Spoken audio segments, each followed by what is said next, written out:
जय श्री कृष्ण, जय राधे राधे। यमलोक से लौटी हुई कन्याओं द्वारा वहां की अनुभूत बातों का वर्णन, माघ महात्म में सभी श्रेष्ठ कथाओं का वर्णन। इस प्रकार राजाओं से धर्म की बात कह करके धर्मराज उनके पाप पंक की शुद्धि के लिए अपने दूतों से इस प्रकार कहते हैं, ओ चंड, ओ महाचंड, तुम इन राजाओं को पकड़ ले जाओ और क्रम से नरक की आग में डाल करके इन्हें पापों से शुद्ध करो।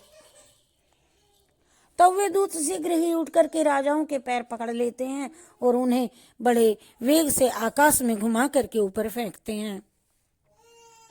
तत्पश्चात उन्हें पूरा बल लगा करके तपाई हुई शिला पर बड़े वेग से पटकते हैं, मानो किसी महान वृक्ष पर वज्र से प्रहार करते हों। शिला पर गिरने से उनका शरीर चूर चूर हो जाता है, रक्त के स्रोत बहने लगते हैं और जीव अचेत एवं निश्चेष्ट हो जाता है। तदंतर वायु का स्पर्श होने पर फिर धीरे से वह फिर सांस लेने लगता है। उसके बाद पाप की शुद्धि के लिए उसे नरक के समुद्र में डाल दिया जाता है।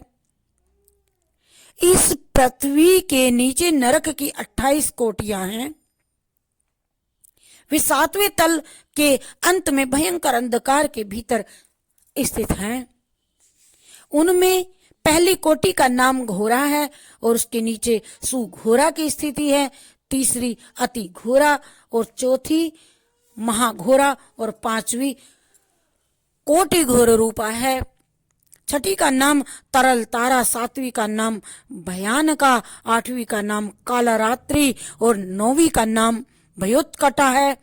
और उसके नीचे 10वीं कोटि चंडा है, चंडा, और उसके नीचे महाचंडा है और 12वीं का नाम है चंड कोलाहला। उसके बाद प्रचंडा, नरनायिका, कराला, बिकराला और वज्रा है।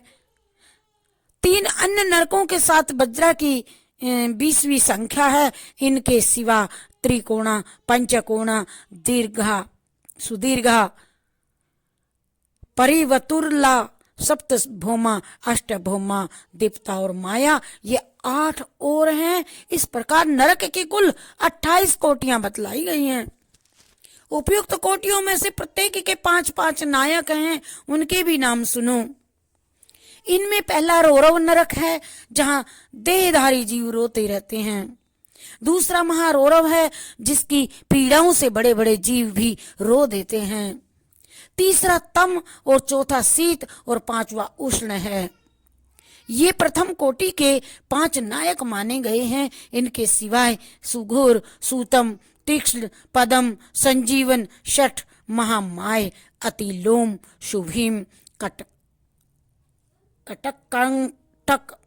और तीव्र वेग, कराल, विकराल, पर कंपन, महापदम, सुचक्र, कालसूत्र, प्रतदर्ण, सुचिमुख, सुनेमी, खादक, सुप्रदीपक, कुंभीपाक, सुपाक, अति दारुण कूप, अंगार राशि भवन, अस्रक, पूय हृद, विरामया, तुंड शकुनी, महासंवर्तक, क्रतु, तप्त जतु, पंकलेप, पूतिमाश, द्रव और त्रपु, उच्चवास, निरुच्छवास, सुदीर्घ, कूट, सालमणि, दूरिष्ट, सुमहानाद, प्रभाव, सुप्रभावन, ऋक्ष, मेघ, ब्रस, शल्य, सिंहासन, व्याघ्रानन, मृगानन, सुकरानन, श्वानानन, महिषानन, ब्रकानन, मेषवरानन, ग्राह्य, कुंभीर नरक, सरप, कूर्म, बायस, गृध्र, उलूक, जुलूका, सादुर्ल, कपि और करकट। यमलोक की यातनाओं में गंड, पूतिव्रत, रत्राक्ष, पूतिमृतिक, कणाधूम, तुषाग्नि, क्रमिनिश्चय, आमेय, अप्रतिष्ठ, रुधिरान्न, स्वभोजन, लालाभक्ष, आत्मभक्ष, सर्वभक्ष, सुदारुण, सुकष्ट, सुंकष्ट, सुविलास, सुकट, संकट, कट, पूरीस कटाह कष्टदायिनी वैतरणी नदी। सुतप्त लोहे शंख ऐयस शंख प्रपूरण घोर असी तालवण अस्थिभंग प्रपीडक नीलयंत्र अतसी यंत्र इक्षु यंत्र कूट अंश प्रमर्दन महाचूर्णी सुचूर्णी तप्त लोहिमयी शिला अक्षुरधारा भपर्वत मल पर्वत मूत्रकूप विष्टाकूप अंधकूप और पूयकूप शातक मूसलो लूखल यंत्रशिला शकट लांगन तालपत्रा शिवन महामश कमंडप सम्मोहिण अतिभृंग तप्तशूल अयोगुण बहुदुख महादुख कश्मल शमल हलाहल विरूप भीमरूप भीषण एक पाद द्विपाद तीव्र तथा अवीची। अवीची, यह अवीची अंतिम नरक है। इस प्रकार ये क्रम से 5-5 के 28 समुदाय माने गए हैं। एक एक समुदाय एक एक कोटि का नायक है। सभी नरकों में रौरव से लेकर के अभिची तक कुल 140 नरक माने गए हैं।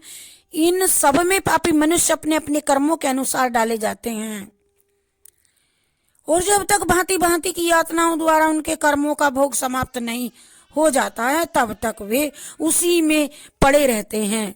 जैसे कि सोना, जैसे स्वर्ण आदि धातु तब तक उनकी मैल ना जल जाए तब तक आग में तपाए जाते हैं, उसी प्रकार पापी पुरुष पाप अक्षय होने तक नरकों की आग में शुद्ध किए जाते हैं।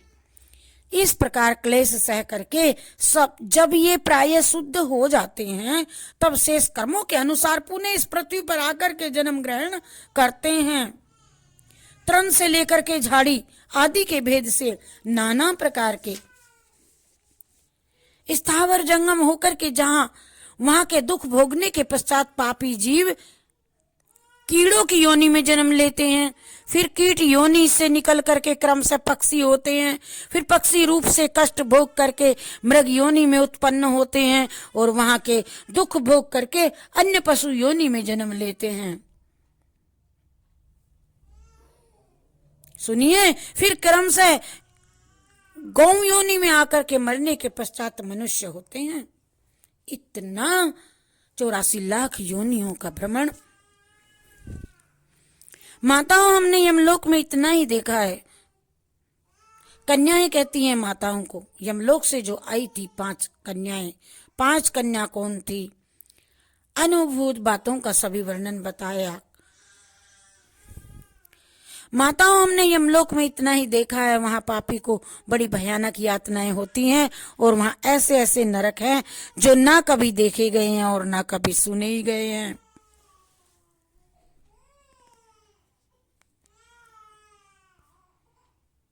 माताएं बोली, बस बस बस, इतना ही बहुत है, हमें मत बताओ, हमें डर लगता है, अब रहने दो। इस नरक यातनाओं को सुनकर हमारे सारे अंग शिथिल हो गए हैं, हृदय में भय छा गया है।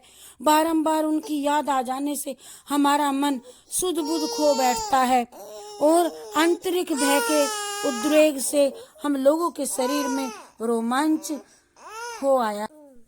तो कन्याओं ने कहा, माताओं, इस परम पवित्र भारतवर्ष में जो हमें जन्म मिला है यह अत्यंत दुर्लभ है और इसमें भी हजार जन्म लेने के बाद पुण्य राशि के संचय से कदाचित कभी जीव मनुष्य योनि में जन्म पाता है, परंतु जो माघ स्नान में तत्पर रहने वाले हैं उनके लिए कुछ भी दुर्लभ नहीं है। उन्हें यहाँ ही परम मोक्ष मिल जाता है और पर्याप्त भोग सामग्री भी सुलभ होती है। भारतवर्ष को कर्म भूमि कहा गया है। अन्य जितनी भूमियां हैं वे भोग भूमि मानी जाती हैं। यहाँ यति तपस्या और याचक यज्ञ करते हैं तथा यहाँ पारलौकिक सुख के लिए श्रद्धा पूर्वक दान दिए जाते हैं। कितने ही धन्य पुरुष यही माघ स्नान करते समय तपस्या करके अपने कर्मों के अनुसार ब्रह्मा, इंद्र, देवता और मरुदगणों का पद प्राप्त करते हैं। ये भारतवर्ष सभी देशों से श्रेष्ठ माना गया है, क्योंकि यही मनुष्य धर्म तथा स्वर्ग और मोक्ष की सिद्धि कर सकते हैं। इस पवित्र भारत देश में क्षणभंगुर मानव जीवन को पाकर के जो अपने आत्मा का कल्याण नहीं करता, उसने अपने आप को ठग लिया है। मनुष्यों में भी अत्यंत दुर्लभ ब्राह्मण तत्व को पाकर के जो अपना कल्याण नहीं करता, उससे बढ़कर के बताओ और मूर्ख कौन होवेगा। कितने ही काल के बाद जीव अत्यंत दुर्लभ मानव जीवन प्राप्त करता है। इसे पाकर के ऐसा करना चाहिए जिससे कभी नरक में न जाना पड़े। देवतागण भी यह अभिलाषा करते हैं कि हम लोग कब भारतवर्ष में जन्म लेकर के माघ मास में प्रातःकाल किसी नदी व सरोवर के जल में गोते लगाएंगे। देवता यह गीत गाते हैं कि जो लोग देवत्व के पश्चात स्वर्ग और मोक्ष की प्राप्ति के मार्गभूत भारतवर्ष के भूभाग में मनुष्य जन्म धारण करते हैं, वे धन्य हैं। हम नहीं जानते कि स्वर्ग की प्राप्ति कराने वाले अपने पुण्य कर्म के क्षीण होने पर किस देश में हमें पुनः देह धारण करना होगा। जो भारतवर्ष में जन्म लेकर के सब इंद्रियों से युक्त है, किसी भी इंद्रिय से हीन नहीं है, वे ही मनुष्य धन्य हैं। अतः माताओं, तुम भय मत करो, अर्थात डरो मत, आदर पूर्वक धर्म का अनुष्ठान करो। जिनके पास दान रूपी राह खर्च होता है, वे यमलोक के मार्ग पर सुख से चले जाते हैं। अन्यथा उस पाथेय रहित पथ पर जीव को क्लेश भोगना ही पड़ता है। ऐसा जानकर के मनुष्य पुण्य करे और पापों को छोड़ दे। पुण्य से देवत्व की प्राप्ति होती है और अधर्म से नरक में गिरना पड़ता है। जो किंचित भी देवेश्वर भगवान श्री हरि की शरण में गए हैं, वे भयंकर यमलोक का दर्शन नहीं करते। हे बंधवों, यदि तुम लोग संसार बंधन से छुटकारा पाना चाहते हो तो सच्चिदानंद घन स्वरूप परम देव श्री नारायण जी की आराधना करो। ये चराचर जगत आप लोगों की भावना संकल्प से ही निर्मित है। बांधो, यदि तुम लोग संसार बंधन से छुटकारा पाना चाहते हो तो सच्चिदानंद घन स्वरूप परम देव श्री नारायण की आराधना करो सदैव। यह चराचर जगत आप लोगों की भावना संकल्प से ही निर्मित है। इसे बिजली की तरह चंचल अक्षण भंगुर समझ करके श्री जनार्दन का पूजन करो। अहंकार विद्युत की रेखा के समान व्यर्थ है, इसे कभी पास ना आने दो। शरीर मृत्यु से जुड़ा हुआ है, जीवन भी चंचल है।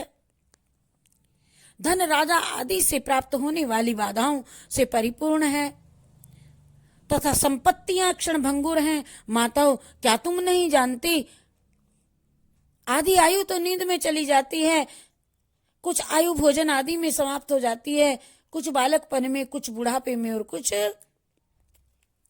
जो सब हम करते हैं वही विषय भोगों में, सेवन में भी बीत जाती है। और फिर जितनी आयु लेकर के तुम धर्म करोगी बचपन और बुढ़ापे में, तो भगवान के पूजन का अवसर नहीं प्राप्त होता। अतः इसी अवस्था में अहंकार शून्य होकर के धर्म करो।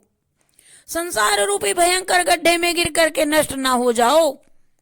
यह शरीर मृत्यु का घर है, मृत्यु से जुड़ा हुआ है जीवन तथा आपत्तियों का सर्वश्रेष्ठ यह स्थान है। इतना ही नहीं, यह रोगों का भी निवास स्थान है और मल आदि से भी अत्यंत दूषित रहता है। हे माताओं, फिर किस लिए इसे स्थिर समझ करके तुम पाप करती हो।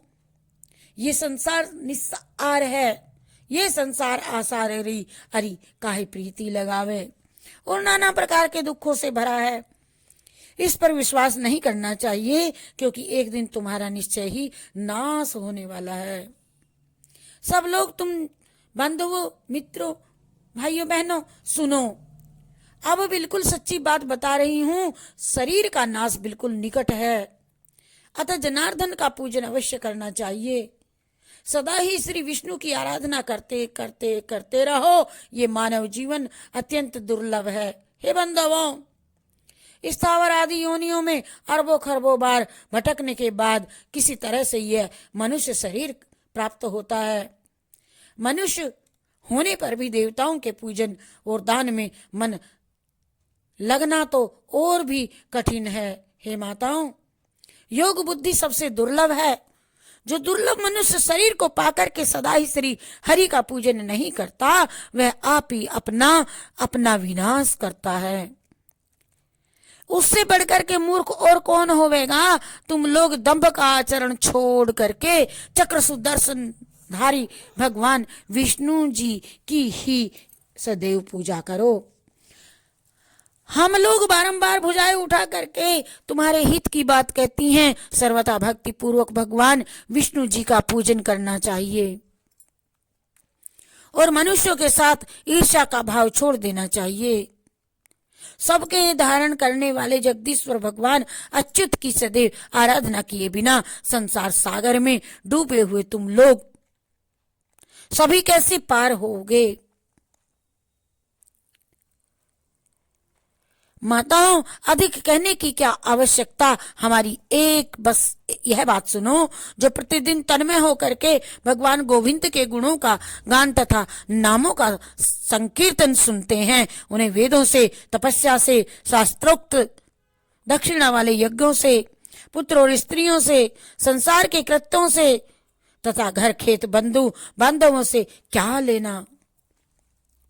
इसीलिए तुम लोग भय छोड़ करके श्री केशव की आराधना करो। शालिग्राम शिला का निर्मल एवं शुद्ध चरणामृत पियो और भगवान विष्णु के दिन एकादशी को और उपवास करो। जब सूर्य मकर राशि पर स्थित हो उस समय प्रतिदिन प्रातःकाल स्नान करो। साथ ही पति की सेवा में लगी रहो। नरक का भय तो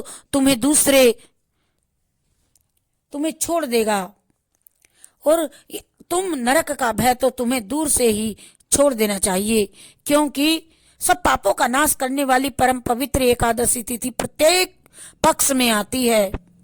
फिर तुम्हें नरक से भय क्यों हो रहा है। घर से बाहर के जल में स्नान करने से पुण्य प्रदान करने वाला माघ मास भी प्रतिवर्ष आया करता है। फिर तुम्हें नरक से भय क्यों होता है। वशिष्ठ जी कहते हैं, राजन, वे कन्याएं अपनी माताओं से इस प्रकार कह करके पुनः माघ स्नान, उपवास आदि व्रत धर्म तथा दान करने लगी। हरि शरणम हरि शरणम हरि शरणम हरि शरणम हरि शरणम हरि शरणम हरि शरणम हरि शरणम हरि शरणम हरि शरणम हरि शरणम हरि शरणम।